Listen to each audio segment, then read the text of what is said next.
when it came time to put stuff in these ore carts to roll it up in there, the attitudes changed. So Reggie was like, nah. Meth was like, let's go. I was like, yo, just a minute ago, y'all were just polar opposites. Meth got up in there, dude, and started like using a lot of the stuff that was there, like the natural, like the drills and stuff. We got photos of him drilling and all of this stuff. Like, dude, night and day, these cats. But they did give us what we needed, and the cover wound up being these dudes coming into the thing with the helmets with the lights on it, and I kind of framed it up, you know, whatever. Blackout 2, they loved it. Done deal. I used all of the other shit for the packaging, dynamite, all of that sticks, you know, and that album was crazy. And it had a few joints on there too. But I did other Meth albums. I did the one with his baby on the cover with the baby Godzilla. I did that one. I did the 421 with the graffiti 421 with my logo on the top. Yeah. I did that one too. Right. Yeah, I did that. I did like I said, I did Red Gone Wild, did Reggie. Listen, dude, those dudes were the funnest cats. Red Gone Wild.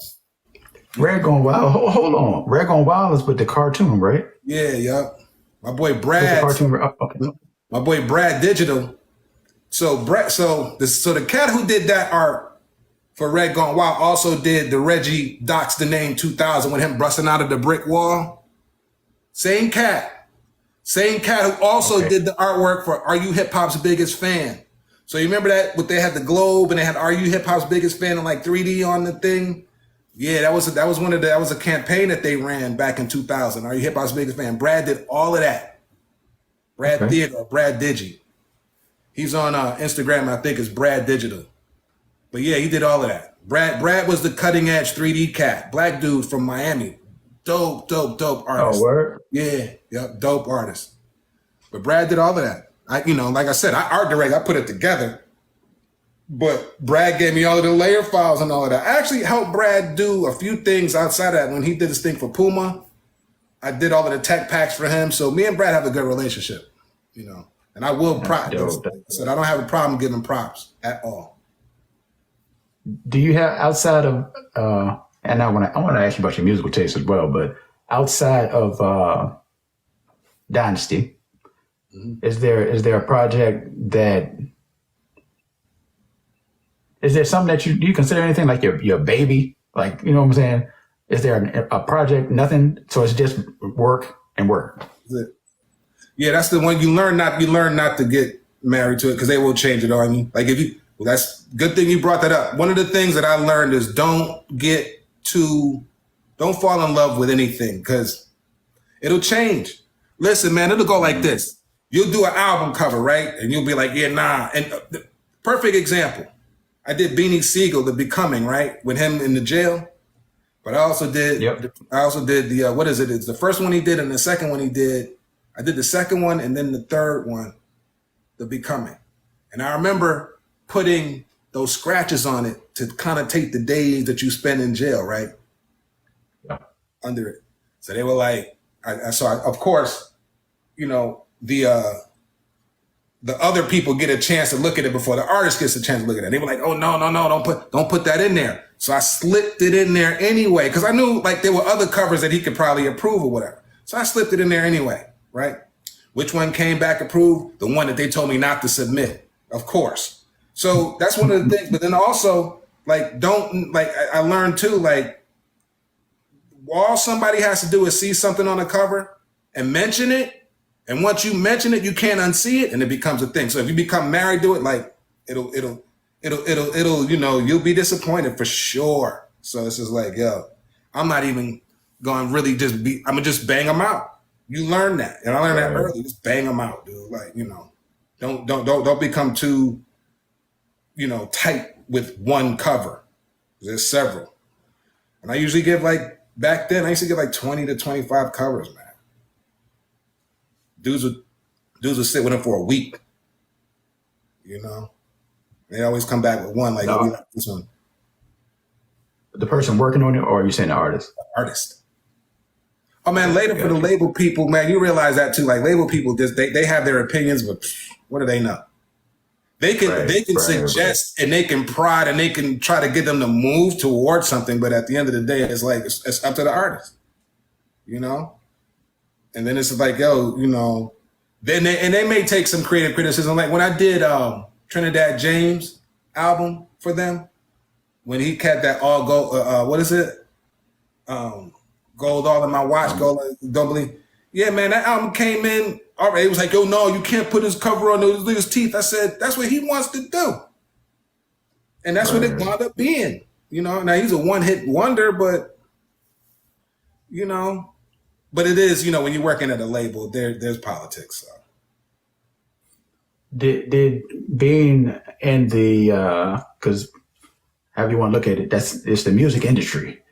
Did being in the music industry make you jaded towards the music in any way? Because I only listen, man. Okay. So one of my dudes right now, one of my homies is this dude named Chris Waller, who is the cousin of J-Rock, DJ J-Rock from the almighty world famous Beat Junkies, right? So Junkies. Yeah, so Chris was my intern. He was like, yeah, dude, I'm J-Rock is my cousin. I was like, what? You mean the J-Rock? He said, yeah, J-Rock is my cousin. And they about to do a show at Irving Plaza with Madlib and them. I said, you want to go? I was like, absolutely, because those are listen, I mess with Madlib. I really listen to underground rap. I listen to some, because again, like I said, my ear, I have a ear for music. So I listen to particular songs, but those are my cats. Like I like, Black Milk, Dilla, definitely Dilla before everybody knew who Dilla was. I was on Dilla back in the day. Right. You know what I'm saying? J-Rock, like I said. I tried to set up Madlib and Redman, right? Tried to set word. Yo, for real. I was like, I was on the horn with Reggie and Ellis, who was his manager, and I was on the horn with Madlib and Egon, who was Madlib's manager at the time. And what happened, why that didn't never turn into anything, was just scheduling. That's what it was. It was scheduling. Mm-hmm. Like when Reggie was ready, he was like, yeah, y'all come through. It was like 2 in the evening. And then dudes had a flight at 6 a.m. It was like, yeah, nah, they got to fly out. Because you already know, Reggie, he probably going to want it to be an all-nighter. And these dudes got to fly out early. So that's one of the things that happened. But I really, really, really wanted them two dudes to get together. So and that was like maybe 8 years ago. So the way Redman moving that could still be a thing, for real. Because he's still dropping bars on a regular basis. Yeah, exactly. Right now. Exactly. Yep. Agree. Like I agree 100%. I agree 100%. It could definitely be still a thing. So, but I have other things popping off. Like right now, I'm working a lot more merchandising right now. So I'm doing tees such and such. I'm doing tees for just did a project with Run DMC and Burton Snowboards, collab with them. I know you love that. Yeah, man. Got a few dope pieces came from that. And I'm doing a lot of stuff for Run DMC. Like I am their guy creatively.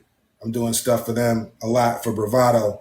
So yeah, I'm still working under the quote unquote Def Jam umbrella, but just not I'm always in Def Jam though. I'm always up there. But I work I work for a subsidiary of Universal, which is called Bravado Merchandise. Gotcha. And they're pretty big. I mean, they're definitely pretty big. I use a lot of my contacts from Def Jam through those dudes. But and it's really sad that like I said, I just realized today that I gotta get my site, popping because they have a limited stuff on there. But man, I did Gunplay's album. I did Gunplay. Yeah, I saw the picture of Gunplay. I was like, yo, you did Gunplay? That was crazy, bro. That was a crazy experience.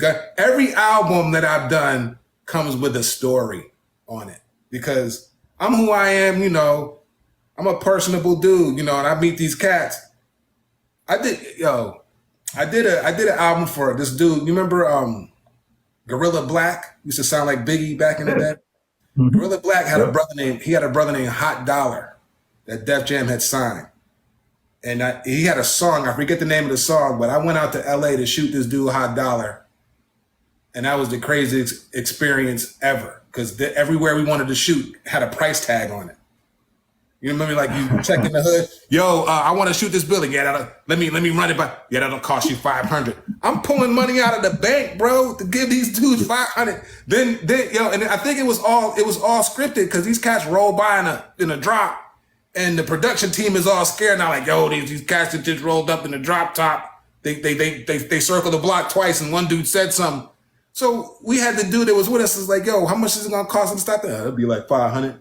So I'm pulling out $500 each time. I'm like, yo, what? Why can I see this happening though? I can see this happening. I can see it happening. Yo, I'm trying to tell you, man, that shit was the craziest thing ever. And we wound up getting what we needed to get, but still, everything came with a price tag, man. And that was until we got into like a centrally located spot when the hood wasn't even involved in it. But man, it was crazy. I was gonna say that's LA, or so they say. That's what they say, right? But yeah, man, I mean, I've done a few. Like, if I were to run down the list, you would be like, damn, I've done a few albums there, buddy. Like I said, I did a few of them. Some that I don't even really remember doing. Like, I see them like, damn, I did do that. I did some shit for Tracy Lee. I was like, I remember doing that.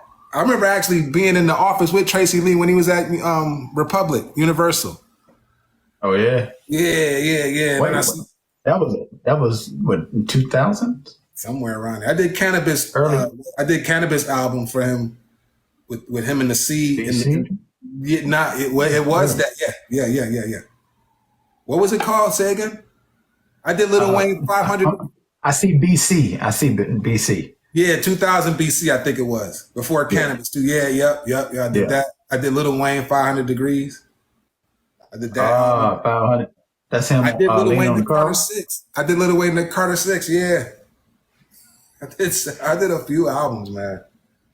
I got a few under my belt. I'm not even telling you all of them right now because I'm not really remembering all of them, but listen, I will say this. That mean anything to you? Because, I mean, specifically, it doesn't mean anything to you specifically. It's work, and you just putting it out there. It's impressive to us. You know, it's definitely impressive to us. The people we're looking at it like, where? Appreciate the love, yeah, for sure. I definitely appreciate the love because, you know, the thing is like when it's your hustle, when it's your grind, when you go to work and come home on the train every day, that's not really. When you're traveling on a company's dime, you might feel something a little bit then, but at the end of the day, you still got to come home and do more work. Like, I'm going to tell you right now, it was back to what I said about Method Man. He imparted wisdom. He said, listen, I would rather be the Mac in the back than the chump in the front. He said, because right now I'm the chump in the front. I am the artist. You get paid. You do this, you get paid. Meanwhile, I got to let my record sell for a few, whatever, before I see any money or other than an advance. So I'm the chump in the front. Right. You know what I'm saying? And I guess he parlayed that chump in the front too off to the acting and whatever. But at the time he told me that, he was like, it's still a grind for me, man. You know what I mean? So, but it is definitely good to know these cats, know management. I did that, the Rick Ross, that logo ran the mile. It's still running the mile right now. There's a few other ones, and that's, and there's a few people that I work with that without them, it wouldn't have been anything, so. Yeah. There's cats that were like, yo, dude, because, of course you have to, you have your design friends that you want to run everything by before you even show it to anybody outside of the department. Right. What do you think it is? What do you think of that? What do you think it is? And then, so we also have that creative, that building block type of deal where, your peers are telling you like, yeah, that's dope, or I wouldn't submit that. That's beneath you. That art don't even look like you did it. You know what I mean? Type of thing. So everybody's got a village regardless of what it's in. So yeah. I'm sure there's an art world village. Yeah, exactly. And that's what it is. And I still have those people right now that, I know dudes that so many things came out of the department. Drew Hill, Year of the Dragon, Cisco. Man, you know what I'm saying? Like Keith Murray. I used to work, listen, I'm gonna keep it real with you, dude. Like, so I'm already Okay. thinking about, I'm already starting to think about doing a podcast myself, Oh and yeah. just me and my. So I got an actor homeboy, um, who lives down the street from me right now in Brooklyn. But he was like, "Yo, dude, I'll produce it for you, but we need to do that and get all of these people that you worked with, and just chop it up with them, just like you and I are doing. But these are cats that like I don't know you, so you don't know my stories. But these cats know it. Like, Right. oh, you remember when? Da da da da da da. It's a whole different conversation. So so Absolutely. that's all. So that's Absolutely. already in the works. I got a few other things going on. I'm actually going to be part of another podcast called Heathens and Demons that we came up with. Me and my assistant came up with because she likes true crime and a lot of paranormal and this, that, the other. So we're gonna have a discussion about that as well. But yeah, man, I mean, there's a few things in the works. So Stay on the grind. That's a yeah, beautiful man, thing. Hey, exactly. diversify. You diversifying, Yo, you look at what Nori did. Nori's a rapper. Now that dude's a podcast. bro. Nori. You look at Nori, and that's 5, 6 years of work, and they're on another stratosphere. I'm looking at Cam and Mace right now. Oh yeah, now they about to flip it. They Flipping, about to flip it. flipping. It's crazy. It's crazy, and it's been right here. It's all been right here, Yep. but I don't think that we thought it was even possible with these other outlets not needing TV, not needing back, and you don't need a lot.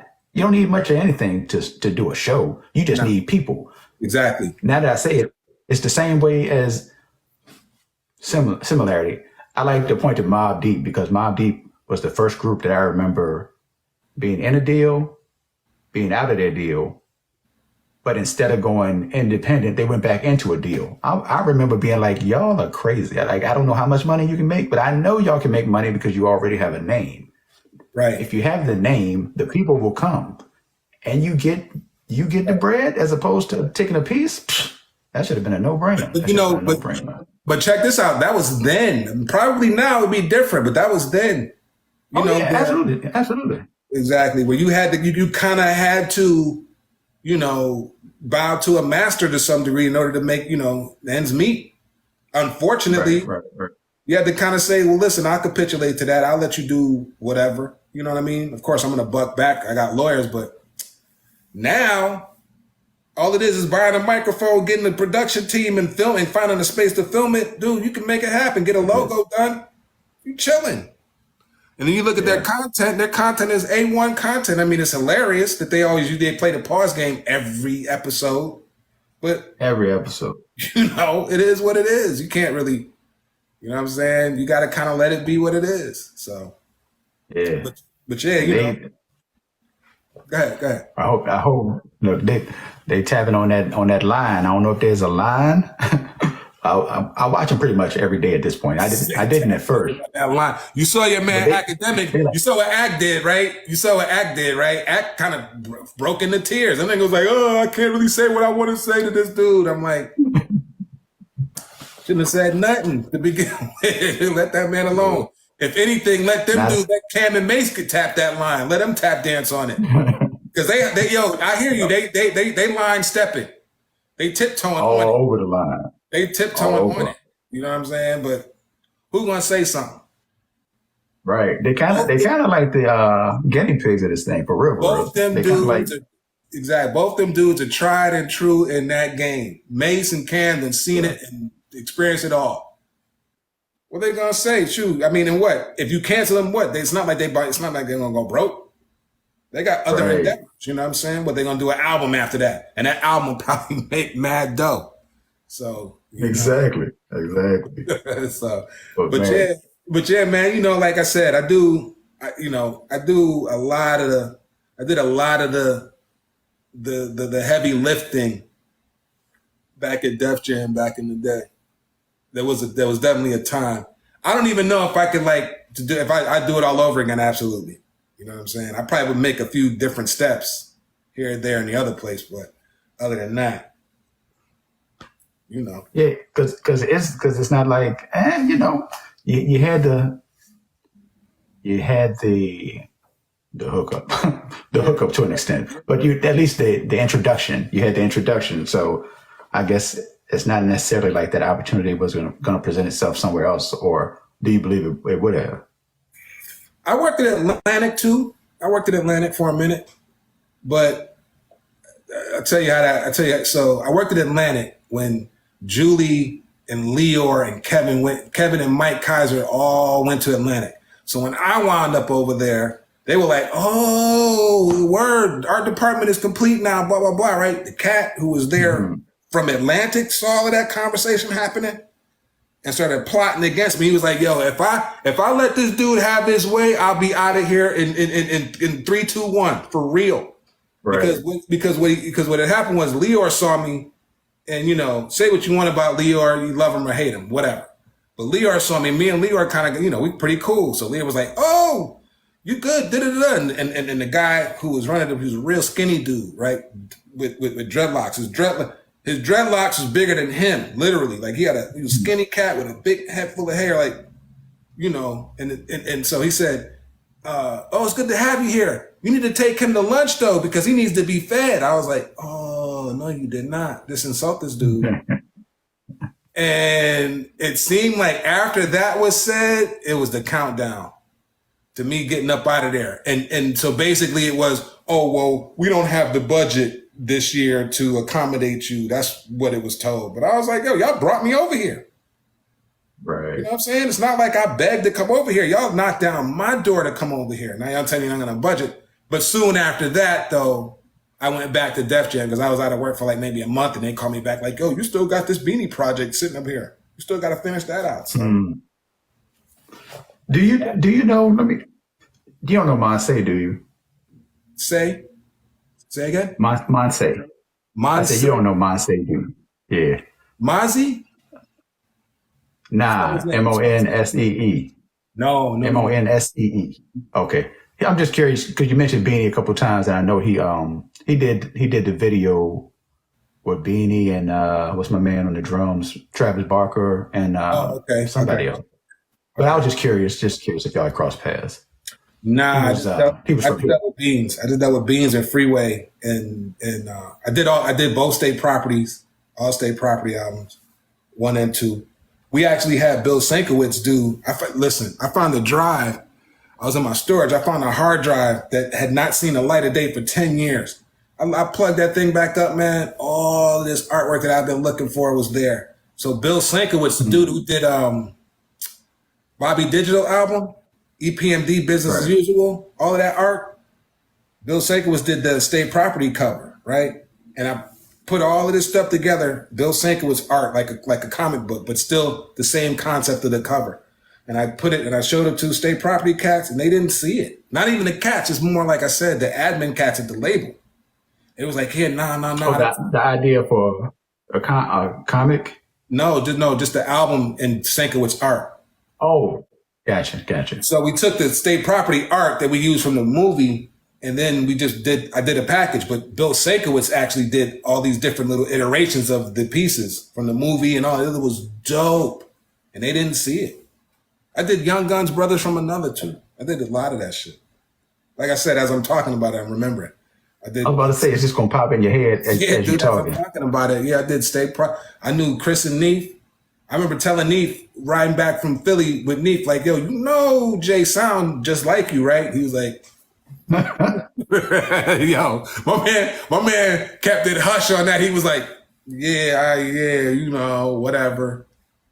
But it is what it is, dude. I am kind of like a fire starter in that too. Like I will say some crazy shit to an artist about some crazy shit going on. Like, yeah, why does Jay sound like you? Yeah, I know. But yeah, for the most part though, man, it was definitely an experience. I'm still doing it though. I'm still accomplished art. Like I'm actually about to start embarking on something else as far as art goes. Oh yeah? Yeah, just like just some more commercial stuff. My younger brother basically has a Brooklyn lacrosse organization in Brooklyn. So he is the de facto lacrosse organization in Brooklyn. And he basically, is affiliated with a few different things. So a lot of that's going to start popping off. So 2024 is going to be lacrosse ain't nothing but money, especially today. And nothing but money. He's been has that organization for since 2012. Wow. Okay. So it's really like he had like, I remember one time he was like, yo, so what do I do when Steve Nash wants his sons to play lacrosse? I said, you sign them up. What you mean? What do you do? What do you mean? His assistant called me up and said that, he wants the kids to start playing and needs the sign up forms. I was like, man, you do that shit immediately. And then soon after that, they fired him. Yeah. Before the idea goes away. No doubt. Yeah. But yeah, man, so that's just me pretty much. Like, there's a lot of stories. I just gotta, we be here all day. Yeah. I will say, because if I started naming stuff, one thing leads to another and leads to another. But I was about to let you go anyway, just because we hitting right on. We passed an hour actually. We actually passed the hour mark. Hit me with one thing, and I'll tell you, and I'll let that be that. If you think of it, dopest album, not Dynasty. I'm trying to stay away from Dynasty. I got you. Dopest album, musically, sonically, that you worked on. So, regardless of the artwork.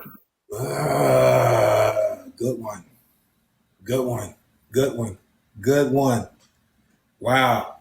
Dopest album sonically that I've designed. Sean Price, Songs in the Key of Price.